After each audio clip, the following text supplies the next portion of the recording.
गांव के बाहर एक पुरानी खंडहर हवेली थी जिसे लोग भूतिया हवेली कहते थे।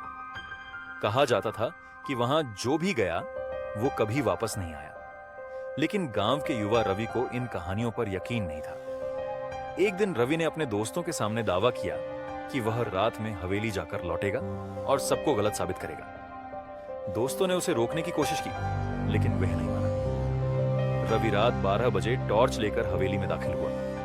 अंदर घना अंधेरा था, दीवारों पर अजीब निशान थे और हवा में अजीब सी गंध थी। जैसे ही उसने कदम बढ़ाए, दरवाजा अपने आप बंद हो गया।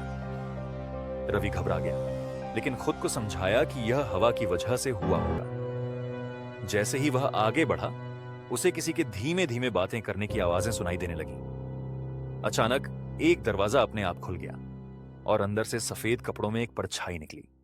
रवि की सांस अटक गई। वह पीछे हटने लगा, लेकिन उसके पैर किसी चीज से टकराए और वह गिर पड़ा।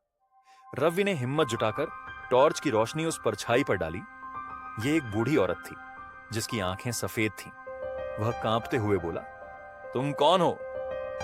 बूढ़ी औरत धीमी आवाज में बोली, यह हवेली मेरी थी, लेकिन मेरे परिवार वालों ने मुझे मारकर यहीं दफना दिया। अब मैं यहां फंसी हुई हूं। कोई मेरी आत्मा की मुक्ति करा सकता है क्या?